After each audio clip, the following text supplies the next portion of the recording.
Eid vlog பார்க்கலாமா?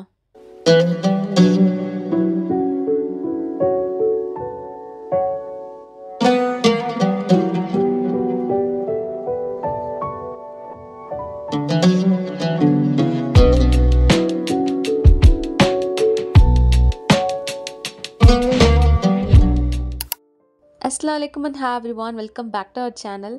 எல்லாரும் எப்படி இருக்கீங்க? அல்ஹம்துலில்லாஹ், ஐ எம் டூயிங் கிரேட். இன்றைக்கி இந்த வீடியோவில் நான் என்னோட ஈத் vlog தான் உங்கள் கூட ஷேர் பண்ணிக்க போகிறேன். ஈத் ஷாப்பிங்லேருந்து இந்த vlog நம்ம ஸ்டார்ட் பண்ணலாம். அந்த டைம் வந்து நான் பெங்களூரில் இருந்தேன். ஸோ அதனால் ஈத் ட்ரெஸ்ஸுமே வந்து பெங்களூரில் தான் எடுக்கிற மாதிரி இருந்துச்சு. அதுக்காக தான் ஃப்ரெண்ட்ஸோடு சேர்ந்து எல்லாம் வெளியே போயிருந்தோம்.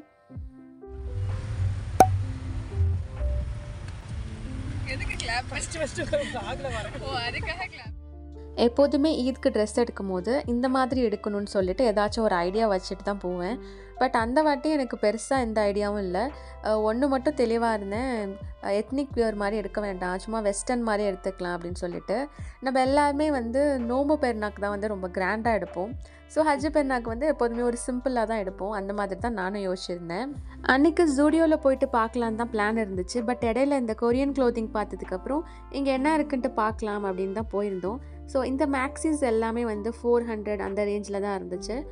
எல்லாமே இருந்துச்சு, மேக்ஸிஸ்லேருந்து பிளேசர் சொல்லிட்டு எல்லாமே வச்சுருந்தாங்க. இது வந்து என்னோடய ஃப்ரெண்ட் வந்து அவளுக்கும் சிஸ்டருக்கும் இந்த மேக்ஸி வந்து எடுத்திருந்தா. அது மட்டும் இல்லாமல் ஷூஸ், பேக்ஸ்ன்னு சொல்லிட்டு நிறையா இருந்துச்சு. எல்லாமே எக்ஸ்ப்ளோர் பண்ணிவிட்டு அங்கேயே எங்களுக்கு பாதி டைம் போயிடுச்சு. அண்ட் நானுமே என்னோட ஈத் ட்ரெஸ் இங்கேவே எடுத்துட்டேன். அது என்னன்னு சொல்லிட்டு நான் உங்களுக்கு வீடியோ லாஸ்ட்டில் வந்து காட்டுறேன்.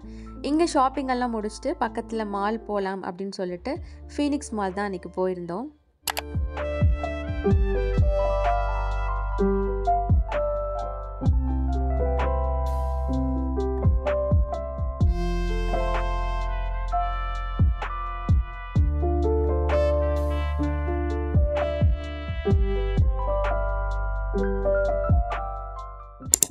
அன்னைக்கு ஷாப்பிங்கெல்லாம் முடிச்சுட்டு கிளம்புறதுக்கே 10:30 கிட்ட ஆயிடுச்சு. Eid shopping done. அதுக்கப்புறம் என்ன, ஈத் ஹென்னா தான். ஸோ ஈத் ஹென்னா வந்து நான் என்னோடய ஃப்ரெண்ட் கிட்ட தான் போட்டிருந்தேன். இந்த ஒரு டிசைன் தான் நான் சூஸ் பண்ணியிருந்தேன். இதுவுமே எனக்கு அழகாக போட்டு கொடுத்துருந்தா. அண்ட் இந்த ஹென்னா வந்து நான் ஈத்க்கும் 1 வீக் பிஃபோரே வந்து போட்டிருந்தேன்.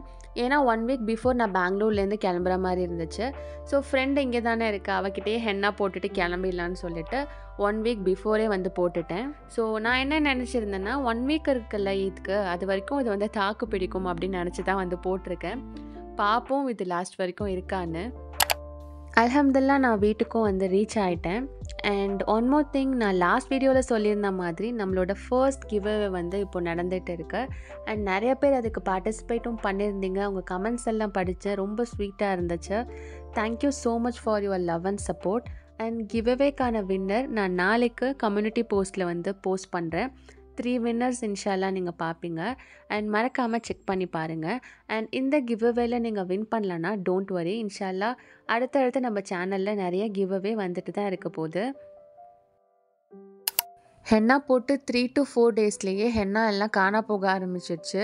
நான் நினச்ச மாதிரியே வந்து இது இருக்காது போல் இருக்குது. நம்ம எப்போ தான் ஹென்னா இருக்கணும்னு நினைக்குமோ அப்போ தான் வந்து சீக்கிரமாகவே வந்து காணா போகும். அண்ட் நான் திருப்பியும் தான் ஹென்னா போடணும். ஈத்க்கோ பிஃபோர் டேனாலே ஸ்பெஷல் தான். பட் இந்த ஈத்க்கு அது இன்னுமே ஸ்பெஷல். ஏன்னா நம்ம வந்து ஃபாஸ்டிங் இருப்போம், அரஃபா நோம்பு வந்து வச்சுருப்போம். அண்ட் அன்னைக்கு வந்து நானுமே வந்து நோம்பு வச்சுருந்தேன். காலையில் வந்து கொஞ்சம் ஸ்லோ மார்னிங்காக தான் போச்சு. அதுக்கப்புறம் குரான் வந்து ஓதிட்டு இருந்தேன். அண்ட் இந்த அரஃபா நோம்பில் வந்து அதிகம் வந்து துவா செய்யணும் அப்படின்னு சொல்லுவாங்க. அண்ட் எனக்குமே அந்த நாள் ரொம்ப ரெஃப்ரெஷிங்காக இருந்துச்சு. நானுமே என்கிட்ட இருந்த ஒரு நியூ குர்த்தி போட்டுட்டு நான் ரொம்ப நல்லா இருந்துச்சு. அன்றைக்கான டே வந்து ரொம்ப நாளைக்கு அப்புறம் கொஞ்சம் ஹாப்பியாக இருந்த மாதிரி இருந்துச்சு. அண்ட் நான் என்னென்னமோ பண்ணி சில ட்ரிக்ஸ் எல்லாம் யூடியூப்பில் பார்த்தேன். இதை ஹோலாக போக வச்சிடலான்னு சொல்லிட்டு சில ட்ரிக்கெல்லாம் பார்த்து ஹென்னா எப்படியோ வந்து கொஞ்சமாக போயிடுச்சு நம்ம மேலே அடுத்த ஹென்னா போடுறதுக்கு. அண்ட் அரஃபாவில் வந்து அதிகம் வந்து துவா கேட்கணும்னு சொல்லுவாங்க.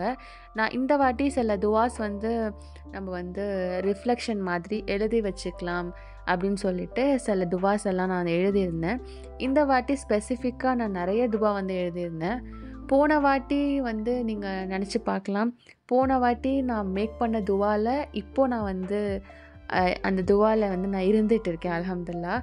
ஸோ இன்ஷா அல்லாஹ் இந்த வாட்டி நான் கேட்டிருக்கிற துவாக்கும் நம்ம எல்லாரும் கேட்டிருக்கிற துவாக்கும் இன்ஷா அல்லாஹ் வந்து அல்லாஹ் கபூலாக்குவான்னு சொல்லிட்டு நம்புவோம். அண்ட் ஸ்பெசிஃபிக்காக நீங்கள் அசர் டு மஹரிப் அந்த இடைப்பட்ட நேரத்தில் அதிகமான துவா செய்யணும்னு சொல்லுவாங்க. நானும் அல்ஹம்துலில்லாஹ் துவாலாம் செஞ்சுட்டு இஃப்தாரும் அல்ஹம்துலில்லாஹ் நல்லபடியாக முடிஞ்சிச்சு. அதுக்கப்புறம் ஹென்னா போடுறதுக்காக நான் என்னோடய ஃப்ரெண்ட் வீட்டுக்கு தான் போயிருந்தேன். அவள் தான் எனக்கு ஹென்னா போட்டிருந்தா. நான் வந்து 2 ஹேண்ட்லேயுமே போட்டிருந்தேன். பேக் மட்டும் தான் போட்டிருந்தேன். ஃப்ரண்ட் எப்படி போட்டாலுமே வந்து தெரிய போகிறதில்ல. அதனால பேக்கில் மட்டும் அந்த டிசைன்ஸ் போட்டிருந்தேன். அண்ட் என்னோடய ஓல்டு ஹென்னாவும் வந்து கொஞ்சம் கொஞ்சமாக எப்படியோ போயிடுச்சு. அதனால் இந்த ஹென்னா மேலே போட்டதும் அந்தளவுக்கு எதுவும் தெரியல.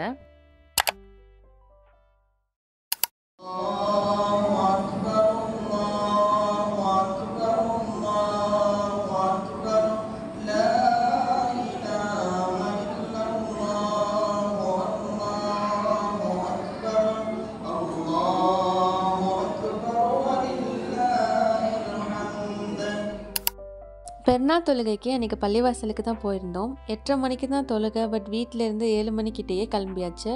ஏன்னா நடந்து போகணும் அப்படிங்கிறதுனால போகிறதுக்கு டைமும் கரெக்டாக இருந்தது. அண்ட் என்னோடய ஹென்னாவுமே ரொம்ப அழகாக செவந்திருந்துச்சு. போகும்போது நான் அம்மா மாமி எல்லாம் சேர்ந்து போயிட்டோம். வரும்போது என்னோடய ஃப்ரெண்ட்ஸ் கூட நான் ஜாயின் பண்ணிட்டேன். அவங்கக்கிட்ட பேசிட்டு அப்படியே வீட்டுக்கு வந்து சேர்ந்தாச்சு.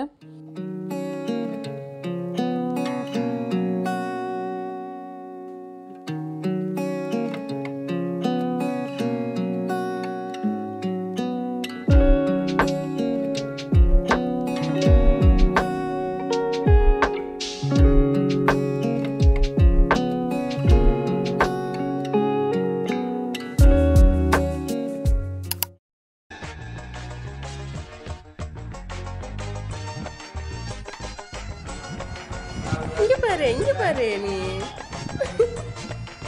நான் ப்ரோ ஒரு அளவுக்கு தான் ப்ரோ, எல்லாமே சும்மாலாம் நோண்ட கூடாது ப்ரோ. அல்ஹம்துலில்லாஹ் பெருநாள் தொழுகை முடிச்சுட்டு வந்ததுக்கப்புறமா ஈத்க்கான பசியாரமும் சாப்பிட்டாச்சு. இந்த வாட்டி எப்போதும் போல தான் வட்லாப்பம், ஜாலர், பரோட்டா, இட்லின்னு சொல்லிட்டு எல்லாமே பண்ணியிருந்தாங்க.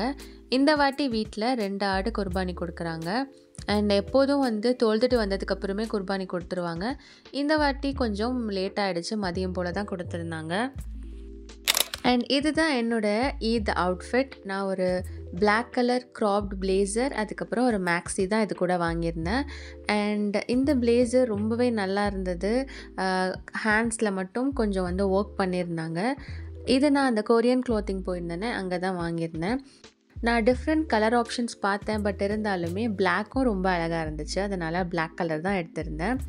க்ராப் பிளேசர் இது கூடவே வந்து என்ன கலர் மேக்ஸி வந்து மேட்ச் பண்ணலான்னு பார்க்கும்போது பிளாக் கலர் மேக்ஸியே இருந்துச்சு. ஸோ அதனால நான் அதுவே எடுத்துட்டேன்.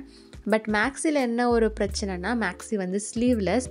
பட் அது மேலே நம்ம க்ராப்டு பிளேசர் போடுறதுனால அது அந்தளவுக்கு வந்து தெரியல. இந்த வாட்டி Eid outfit full black.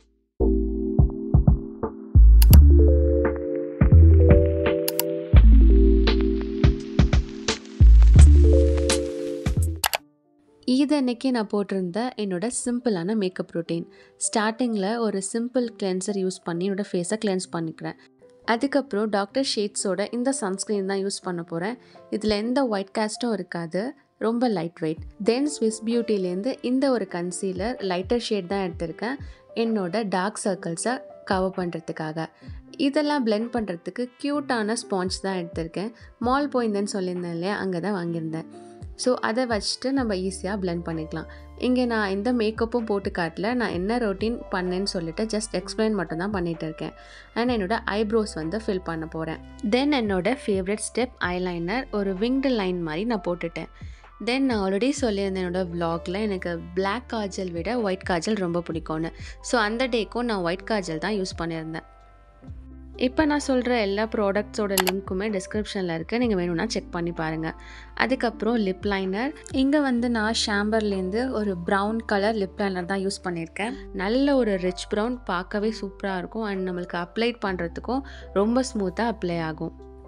And lipstick என்ன யூஸ் பண்ணலான்னு பெரிய கன்ஃபியூஷன் இருந்துச்சு. என்கிட்ட 2 லிப்ஸ்டிக்ஸ் இருந்துச்சு. ஒன்று வந்து மினிஷோலேருந்து, அனதர் ஒன் வந்து மேப்ளின்லேருந்து. பட் நான் அந்த டேக்கு இது எதுவுமே யூஸ் பண்ணல. என்கிட்ட மாஸ்லேருந்து ஒரு ப்ரௌன் லிப்ஸ்டிக் இருந்தது, அதுதான் யூஸ் பண்ணியிருந்தேன். லாஸ்ட்டாக ஃபேஸஸ் கனடாலேருந்து ஒரு காம்பேக்ட் பவுடர் போட்டு என்னோடய லுக் நான் கம்ப்ளீட் பண்ணிட்டேன். எனக்கு மேக்கப் எல்லாம் அந்தளவுக்கு தெரியாது. நான் இப்போ தான் லேர்ன் பண்ணிகிட்ருக்கேன். ஸோ அதனால் இதுதான் என்னோடய சிம்பிளான மேக்கப் ரொட்டீன். அண்ட் என்னோடய ஈத் அவுட்ஃபிட்க்கு நான் இந்த கலர் ஹிஜாப் தான் வந்து பேர் பண்ணியிருந்தேன். இதுவுமே ரொம்ப சூப்பராக இருந்துச்சு. நான் பிங்க்கும் ட்ரை பண்ணியிருந்தேன், பட் இந்த கலர் இன்னுமே நல்லா இருந்தது. அண்ட் ஈத்க்கு நான் இந்த அபாயா தான் வியர் பண்ணியிருந்தேன். ரீசெண்ட் டைமில் இதுதான் என்னோடய ஃபேவரட் அபாயா. ரொம்பவே நல்லா இருக்குது. வியர் பண்ணுறதுக்கும் சரி, அதில் இருக்க டிசைன்ஸும் சிம்பிள் அண்ட் எலகெண்ட்டாக ரொம்பவே நல்லா இருந்தது. இது நான் கும்பகோணத்தில் தான் பர்ச்சேஸ் பண்ணியிருந்தேன். ஆஃப்லைனில் தேடி தேடி தான் நல்ல அபாயா வாங்க வேண்டியதாக இருக்குது. ஆன்லைனில் பார்க்குறதுக்கு நல்லா இருக்குது, பட் நம்ம ரிசீவ் பண்ணும்போது அதோட குவாலிட்டியே வந்து சரியில்லை. அந்த மாதிரி தான் சில பேஜஸில் வந்து நான் ஆர்டர் பண்ணேன். ஒன்று வந்து ஹைட் கம்மியாக இருக்குது, அப்படி இல்லைனா குவாலிட்டி நல்லா இல்லை. உங்களுக்கு எதுவும் நல்ல அபாயா பேஜ் தெரியும் அப்படின்னா கமெண்ட் செக்ஷனில் கண்டிப்பாக எனக்கு வந்து சஜஸ்ட் பண்ணுங்கள். நான் ட்ரை பண்ணி பார்க்குறேன். அண்ட் இங்கே நான் எங்கே கிளம்பிட்டு இருக்கேன்னா, ஈத் அன்னைக்கு கண்டிப்பாக வெளியே போக முடியாது. ஸோ நெக்ஸ்ட் டே தான் வந்து பீச் வந்து கிளம்பியிருந்தோம். அதுக்கு தான் இப்போ நான் ரெடி ஆகிட்டு இருக்கேன். எவ்வளோ தான் சீக்கிரம் கிளம்பியிருந்தாலுமே பீச் போயிட்டு சேர்கிறதுக்கு எப்படியுமே 7:30 ஆகிடுது. ஏன்னா இடையில ரிலேட்டிவ்ஸ் வீட்டுக்கு போகிறது அப்படின்னு சொல்லிட்டு ரொம்பவே டைம் ஆகிடுச்சு. இந்த வாட்டி காரைக்கால் பீச் தான் போயிருந்தோம். போகும்போது நாங்கள் ஐரினும் வந்து அழைச்சிட்டு போயிருந்தோம். அவள் இப்போ தான் நடக்க ஸ்டார்ட் பண்ணியிருக்கா. அதனால ரொம்ப எக்ஸைட்டடாக அங்கே இருக்கிற திங்ஸ் எல்லாம் பார்த்துட்டு ரொம்ப ஜாலியாக என்ஜாய் பண்ணிகிட்டு இருந்தாங்க. நானுமே ரைட்ஸில் ஏறலாம் அப்படிங்கிற மாதிரி தான் போயிருந்தேன். பட் ரொம்ப லேட்டானதுனால எனக்கு ரைட்ஸ் போகணுமா அப்படிங்கிற மாதிரி ஆயிடுச்சு. ஏன்னா நான் அந்த சன்செட் டைம் அப்போ தான் வந்து நாங்கள் மோஸ்ட்டாக ரைட்ஸில் போவோம். ரொம்பவே நல்லா இருக்கும் அந்த டைமில் போனால். இது ரொம்ப இரிட்டேடுச்சு. இதுக்கு மேலே போக வேணான்னு சொல்லிட்டு ஜஸ்ட் அங்கே சும்மா மட்டும் பார்த்துட்டு இருந்தோம். பீச் போனால் கண்டிப்பாக ஐஸ்கிரீம் சாப்பிடுவோம். பட் அந்த டைம் எனக்கு கரெக்டாக சரியான கோல்டு. அதனால ஐஸ்கிரீம் பக்கமே போகலன்னா. அண்ட் மியோ பைட்ஸ் வந்து நான் ரீல்ஸில் பார்த்தேன். அப்புறம் நிறைய பேர் என்னோட கசின் எல்லாம் சொன்னாங்க நல்லா இருக்குன்னு. ஸோ இந்த வாட்டி ட்ரை பண்ணுறோன்னு சொல்லிட்டு நான் வந்து வாங்கியிருந்தேன். இது வந்து 100 rupees கிட்ட வந்துருந்துச்சு. டேஸ்ட் வைஸுமே வந்து ரொம்பவே நல்லா இருந்துச்சு. அண்ட் நாங்களுமே போயிட்டு நல்லா என்ஜாய் பண்ணிவிட்டு சாப்பிட்டுட்டு அப்புறம் கொஞ்சம் நேரத்தில் அங்கேருந்து கிளம்பியாச்சு. இதோட இந்த vlog நான் எண்ட் பண்ணிக்கிறேன். இந்த vlog உங்களுக்கு பிடிச்சிருந்துச்சுன்னா மறக்காமல் இந்த வீடியோக்கு லைக் பண்ணிவிடுங்க. அண்ட் சப்ஸ்கிரைப் பண்ணாதவங்க சப்ஸ்கிரைப் பண்ணிக்கோங்க. நான் உங்கள் எல்லாரையும் இன்னொரு இன்ட்ரெஸ்டிங்கான வீடியோவில் மீட் பண்ணுறேன். பாய் சொல்லிடலாம். பாய்.